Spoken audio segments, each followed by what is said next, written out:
새벽 기도 시간도 어제에 이어서 마태복음 강해 설교로 15장 5절 세 번째 시간으로 말씀을 이어 드리겠습니다.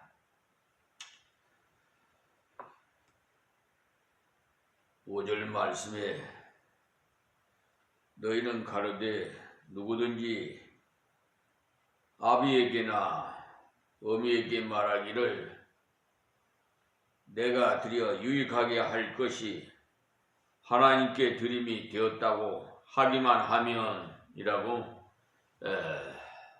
말씀 기록되어 있습니다. 이 말씀에 어제 그제 이어서 중요하기 때문에 세 번째 시간으로 말씀을 드리는 것입니다. 우리가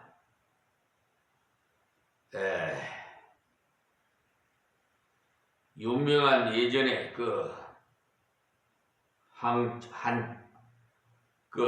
한때는 부흥사의 아주 그냥 시대가 있었지요. 요즘은 부흥회가 별로 없습니다만 사실은 부흥회가 아니라 말씀 사경회라고 해야 합니다. 그런데 아무튼 교인들을 완전히 그냥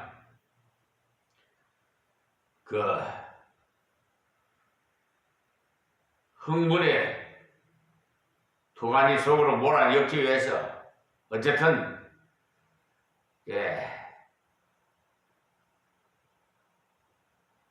모인 교인들을 기쁘게 해드리기 위해서 또한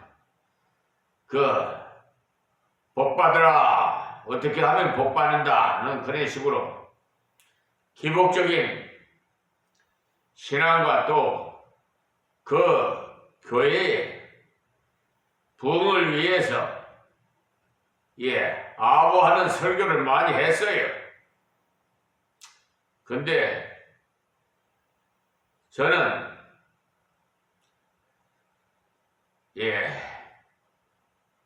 하나님 말씀에 반하는 그런 말씀은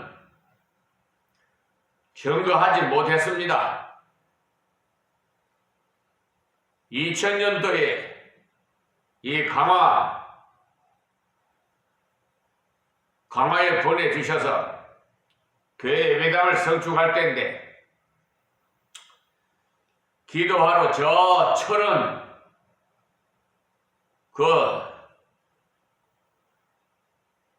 꼴짝이 기도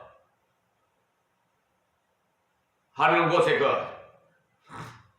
가려고 봉고차를 몰고 그때 당시 가는 중에 이상하게 파주에서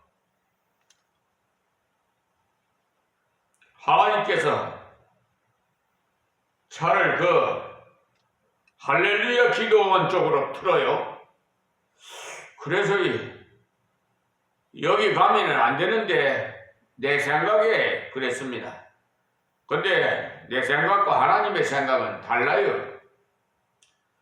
그래서 일단 들어갔습니다. 왜냐하면 할렐루야 기도원은 김계화 원장이 일본 가서 목사 안수를 받아왔어요. 그러기 전에는 목사님들 앞에서 나는 목사 안수도 안 받겠습니다. 그렇게 약속까지 했던 김계화가 어떻게 일본 가서 목사 안수를 받고 와서 그 후에 보니까 한국교회에서 이단으로 정제되어 있어요. 기도원이. 할렐루야 기도원이. 그래서 깨름직스럽더라고요. 저는 그 들어가기가. 근데 뭐 성령님이 인도해 주시니까 갈 수밖에. 목사관에 가니까 한 30명, 32여 명 정도 와 계시더라고요. 저희 주일날 예배 드리고 새벽에 그냥 기도 마치고 월요일날 바로 출발했으니까 그래 일찍이 출발했죠. 밤에. 그러니까 일찍이 새벽 기도 마치고. 근데 거기 들어갔더니 아니 그 직원이 와가지고 목사님이 예약했던 목사님 강사님이 안 오셨으니까 목사님이 좀 새벽 기도 인도해 달라고 그러더라고요. 그래서 따라갔습니다. 순종하는 마음으로. 하나님께서 무슨 뜻이 있는가 해서.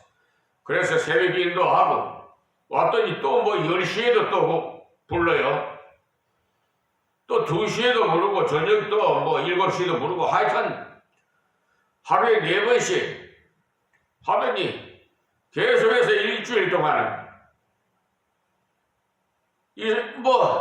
전 성경책 하나 가지고 목적은 기도하러 갔으니까 아무 준비도 없이 갔는데 어쨌든 단에 서니까 그 김교와 원장의 그 드레스 입은 화상을 그냥 그림을 거기다가 막 크게 그려놔가지고 하여튼 올라섰는데 머리가 아파서 속으로 기도를 하고 악한 것들을 물러가라고 그냥 기도하고 일주일 동안을 집회를 했는데 수요일날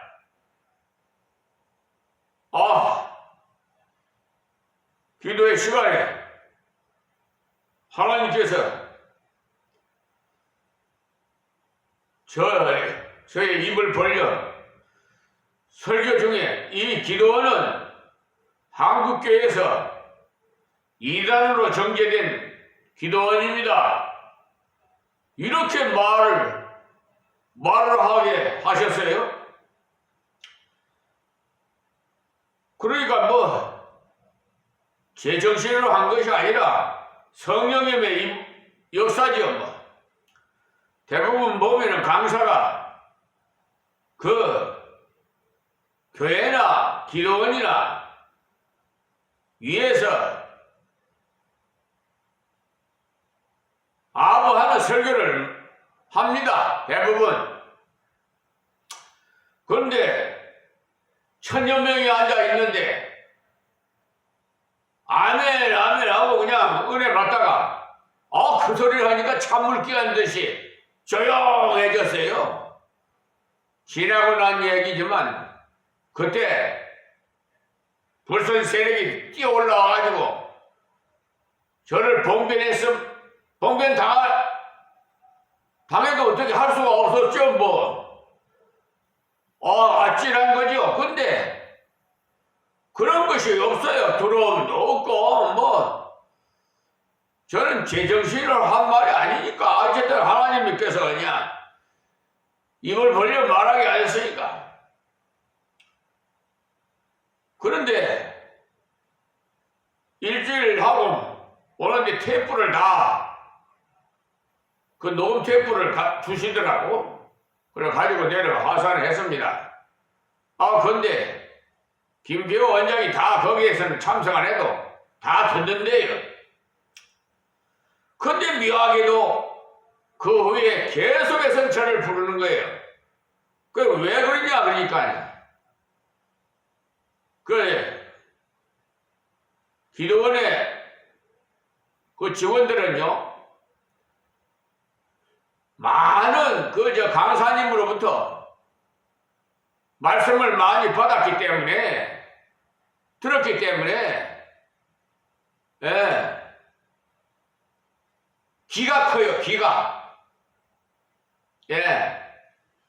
제가 한국 교인들을 갖다가 비유로 이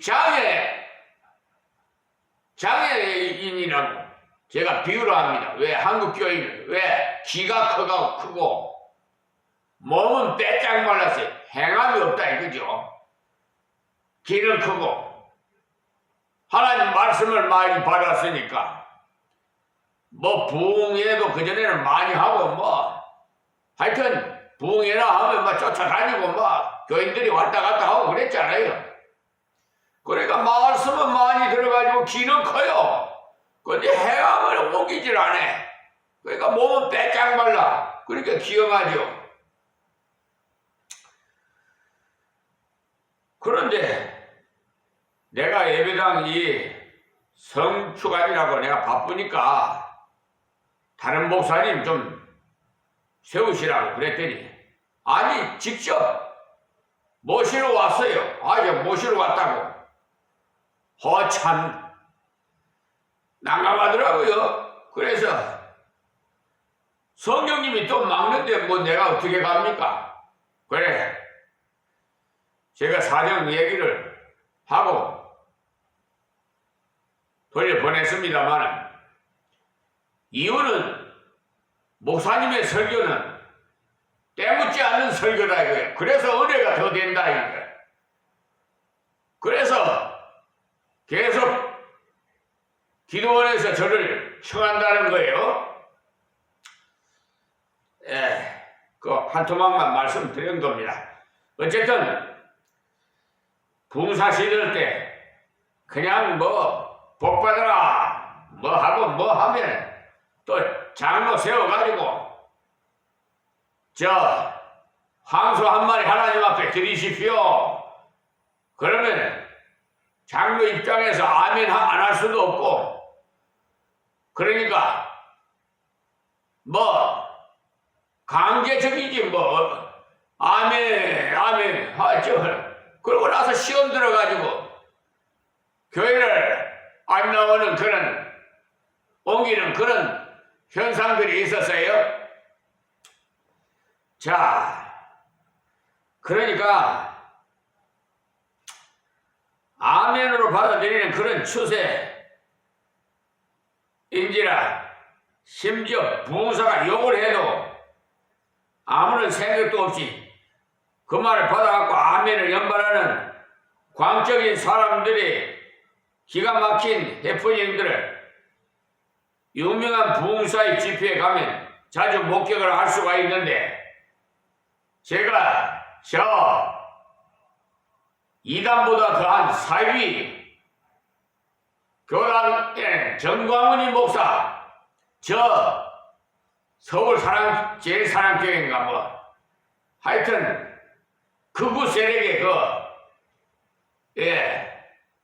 성적이 달고 태극이 달고 아우성 치고 서부 지법을 파괴시키고 윤석열 대통령 구속 파기했다고 하여튼 휘발유를 뿌려갖고 불을 질러버리려고 그렇게도 하고 하여튼 경찰을 구타를 하고 뭐 하여튼 난동을 벌였어요.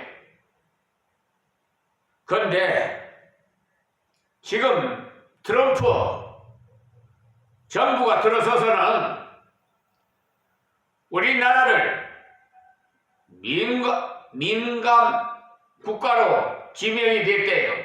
중국과 북한같이 민감 국가라고. 동맹 국가에서 민감 국가로 이렇게 믿을 수가 없다 이거죠. 민감한 국가다. 그래서 많은 제재가 이제 앞으로 있다고 그러더라고요. 뭐 저야 그런 전문 분야가 아니니까 뭐 뉴스를 보니까 그래요. 어쨌든 우리는 미국을 믿지 마시고 하나님을 믿어야 돼요. 미국을 움직이는 것은 세계를 움직이는 것은 하나님이세요. 그러니까 예전부터 그런 말이 있었어요. 미국 믿지 말라고. 그런데 성조기를 들고 태극기를 들고 극우 세력들이 애국인 모양으로 하여튼 득세로 올리고 있는데, 아니 왜 그렇게 난리를 광란을 부리는지 모르겠어요. 아니 헌법재판소에서 법관들이 다 알아서 할 걸 그냥 조용히, 이 나라는 법치국가니까 알아서 할 거 아닙니까? 그런데 난리 법석을 하니까 미국에서 민감 국가로 그냥 계엄령 선포도요 미리 우방 국가인 그 미국에다가 사전에 알려야 되는가 봐요. 나는 잘 모르. 그러니까 그냥 그 계엄령도 마음대로 그냥 윤석열 대통령이 했다고 해서 그렇다고 그러는데, 그냥 믿을 수 없다 이거죠. 언젠가 우리도 미군 철수하게끔 하려는지도 핵무기 만들지도 모르겠고, 그러니까 아예 그냥 우리나라를 민간 국가로 북한하고 중국하고 같은 그런 국가로 그냥 민간 국가로 만들어 버렸어요. 다 이게 누구 책임이에요? 어쨌든 누구 책임이라기보다도 하나님의 진노의 심판이 지금 진행 중에 있다는 사실 아세요? 하나님은 진노의 심판을 세 가지로 합니다. 하나는 언역, 하나는 전쟁, 또 하나는 기후변화, 온난화 현상으로 야단이죠. 이제 올 여름엔 더 더울 거예요. 자꾸 지구가 저 북극에 눈이 얼음이 다 녹아간다고 그래요. 온역은 뭐예요? 2019년도에 중국 우한에서 발생한 코로나, 온역이 아니라 수천 명이 죽었죠. 또 기후변화로 인해서 하여튼 몽골도 목축을 하는 나라는 고기를 주식으로 해요. 근데 풀이 다 비가 안 오니까 풀이 죽어가지고 짐승이 다 죽어요. 그러니 짐승 죽으면 사람도 죽지요. 먹을 게 없으면. 여러분 가장 무서운 무기가 뭔지 압니까? 식량이에요. 식량. 아시겠어요? 애굽에서 요셉이 총리를 내서 돼가지고 7년 동안 풍년 때 창고를 만들어서 다 관리를 했어요. 곳곳마다. 7년 흉년을 대비해서 꿈 해몽을 그렇게 잘해. 그러니까 세계 각국에서 이스라엘에서도 식량이 떨어지니까 한 해 두 해가 아니라 7년 동안이니까 먹을 것이 없으니까 여러분 돈 가지고도요. 돈 여러분 돈 수천 수로 있어도 식량 없으면은 핵무기보다 더 무서워요. 요즘 말이야 한국에도 그냥 산업화가 많이 돼가지고 김포평야가 변호사 1번지예요. 완전히 한강 신도시가 변해버렸잖아요. 앞으로 어떻게 할지 모르겠어. 미국에서 캘리포니아산 한데 안 판다고 그러면 어떻게 되겠어요? 자주 국방을 해야 돼요, 지금. 좀 지혜스럽게 좀 정치를 해야 됩니다. 이 나라의 정부가 좀 지혜스럽게 정치를 해야 되는데 마구잡이로 그냥 다 해설하는 거예요. 자연을 해설하고 농토를 그냥 산업화로 그냥 공장을 짓고 아파트를 때려 짓고 하여튼 모르겠습니다. 아마 하여튼 어쨌든 오늘 말씀에 5절 말씀에도 부모님을 봉양하는 책임에서 면제되고 따라서 그것을 전혀 죄가 되지 않는다고 그렇게 가르쳤던 그 선지자들, 그러니까 쉽게 말해서 그저 바리새인과 서기관들 같은 자들, 그런 목사들이 지금 한국에도 수두룩해요. 교회가 무슨 상업 주식회사입니까? 하나님의 말씀을 가르치고 하나님을 섬기라고 교회를 주님의 피값으로 세워주셨지, 뭐 돈벌이 하라고 교회 세워놨어요? 사업 주식회사로? 예수님이 예루살렘 성전에 올라가셔서 장사하는 그 상을 엎어버리고 내 집을 도둑놈 소굴을 만들려고 하는 그런 작자들이 지금 많단 말이에요. 장사도.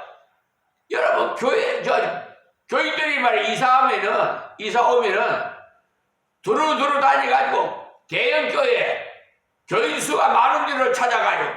왜 그런지 압니까? 장사하려고. 내가 무슨 건설회사를 하든지, 뭐 저는 무슨 건설회사를 하든지, 뭐 가게를 하든지, 뭐 미용실을 하든지, 식당을 하든지 하면은 이왕이면 십시일반이라고. 그죠? 우리 교회에 나오는 교인 식당에 가서 밥 먹읍시다, 뭐 그럴 거 아니에요. 그러니까 그걸 정말 성령님이 인도해 주는 것이 아니라 자기가 하나님이야. 자기가 계산적인 신앙생활을 한다, 이 말씀이. 자, 그래서 이렇게 부모 봉양하는 책임에 이걸 면제하려고 이런 식으로 당시에 교회를 인도하는 하나님의 사람들이 형식적인 외식에 빠져가지고 육신적으로 나가게 되니까 이를 교회의 경영이 어떤 인간이 무엇을 함으로 되는 줄로 알아서 이런 장로들의 유전을 가지고 하나님의 교회를 경영하려고 했던 것입니다. 지금도 역시 마찬가지예요. 이런 것을 볼 때 지금도 교회를 지도하는 사람들이 반드시 기억해야 할 것은 사람이 나에게 생활비를 주고 사람이 나에게 필요를 제공한다는 그와 같은 사상을 철저하게 버리지 않으면 안 됩니다. 여러분, 좀 제가 어제도 말씀드렸습니다만 성직자들이 하나님의 믿는 백성은 소유권이 없어요. 소유권은 우리 하나님밖에 없어요. 우리는 관리자예요. 똑똑히 좀 아세요. 하나님께서 건강 안 주시면, 직장 안 주시면 어떻게 돈을 벌겠습니까? 여러분 생각을 해봐요. 우리 생명 앗아가면 뭔 소용이 있어요? 그러니까 하나님 잘 믿어야 돼요. 헛된 망상에 빠지지 마시고 거짓 선지자 따라가지 말고 이단에 따라가지 말고 저는 사이비 종교에 휩쓸리지 마시고 저는 정강훈이 같은 목사 따라 추종하지 말고 참 이상해. 신천지 같이 그런 데는 뭐 하여튼 묘하게, 그러니까 성경적이에요. 마지막 때는 적은 수, 그루터기, 그러니까 적은 수가 저 천국에 하나님의 집에 예수님이 그알 쳐서 만든 곳에 들어갑니다. 우리 황금길에 진주문으로 통과해요. 12진주문 아시겠습니까? 그 12보좌에 앉을 자가 몇 명이나 되겠어요?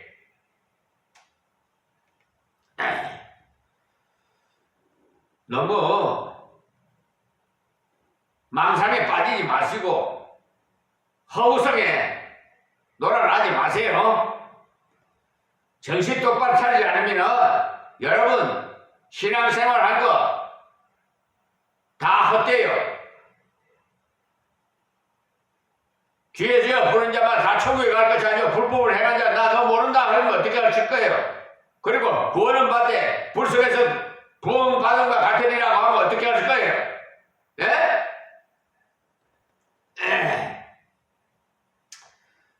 그러니까 이러한 인간 중심의 사상에서 계속적으로 항거해 나가는데 진정한 프로테스탄트 그의 의미가 있는 겁니다. 그래서 항상 하나님께서 하나님의 종을 돌보신다는 이 사상이 성결되지 않는 한 사역자가 사람 앞에서가 아닌 하나님 앞에서 성경에 있는 대로 정말 맛배기로 증거할 수가 없다는 사실을 아십시오.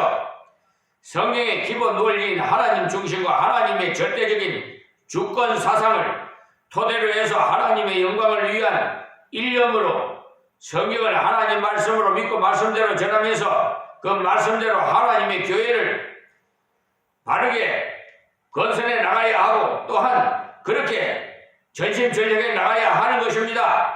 그런데 하나님의 교회의 지도자가 인간 중심의 세속주의에 항거할 능력을 상실하고 진리의 옳은 길잡이가 되지 못하고 육신 중심에 빠지게 되면 말씀을 슬쩍 굽혀가지고 무엇을 갖고 와서 축복을 받으라는 소리 하기 시작해요.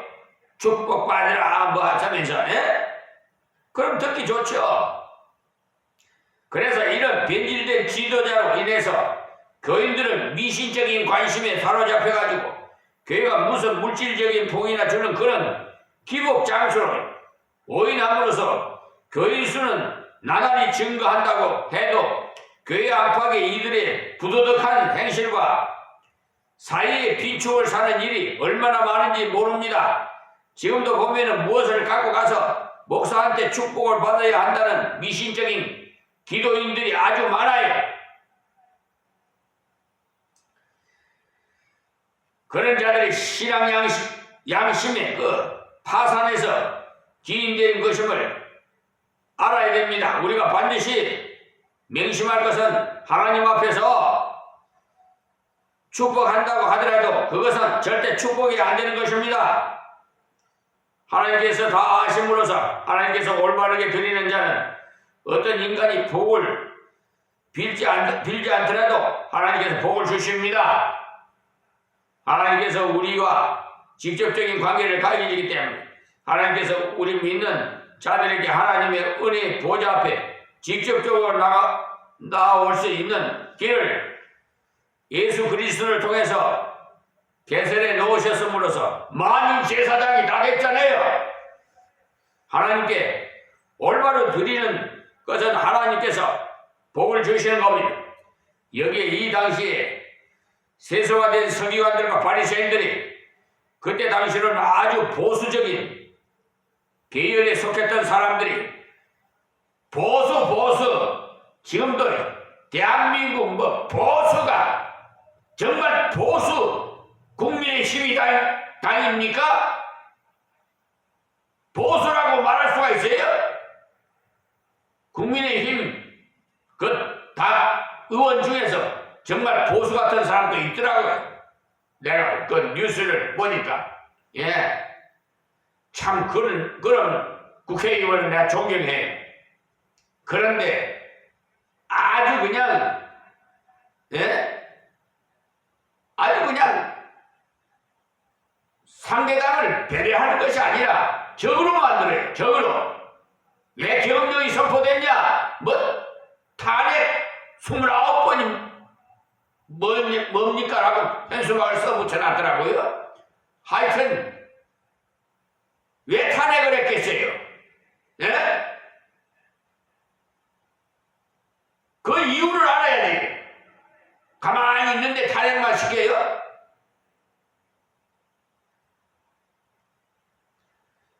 자신들을 먼저 생각해야지. 안 되니까 계엄령으로 해서 어떻게 하려고 하는데, 계엄령은요 전시 상태예요. 전시 상태입니까? 그런데도 지금 헌법재판소에서 왜 저렇게 질질 끊는지 모르겠어. 끌수록 이 나라가 경제가 얼마만큼 손해가 되는, 지금 피해가 되는 줄, 국민들이 얼마나 고통을 받는지, 저 헌법재판소 법관들이 좀 정신 좀 차렸으면 좋겠어요. 이 사법부에 말이야, 법관들이 그냥 하여튼 인간 중심으로 휩쓸려갖고 돈이나 많이 주고 말이야, 전혀 서울중앙지방법원, 뭐 항소법원, 대법원 할 것 없어요. 하여튼 또 다른 법원도 마찬가지, 인천법원, 뭐 내가 여러 다른 지방병원을 법원에 가보고 했는데 가만히 보면 말이에요, 그냥 어떻게 된지 참 이해가 안 가는 판결을 하고 결정을 하는 걸 보면은 사기 재판을 하는 것을 뭐 죄 없다고 각하 공수처 이대환 검사, 하여튼 서경만이, 김선수, 노태하, 오경민 대부분 대법관을 직권남용으로 고발했더니 각하 아이고 정말 목회자라서 막말을 할 수도 없고 속에서 불똥이 터지네. 여기 이 당시 이런 세습화된 서기관과 바리새인들이 얼마나 수두룩한지 몰라요. 그때 사두개인들은 지금으로 말하면 신신학자들과 같은 사람들로서 천단도 없고 지옥도 없고 영도 천사도 없다고 주장하는 철저한 현실주의자였으나, 여기에 바리새인과 서기관들은 사두개인들과는 달리 천당도 영도 다 있다고 하는 아주 보수적인 사람인데도 그들이 이런 인간적인 것들을 조작해낼 수가 있었다는 사실이에요. 저는 보수를 좋아해요. 성경적인 보수. 6절, 그래서 저는 근자에 나온 성경책 안 써요. 성경책이 잘못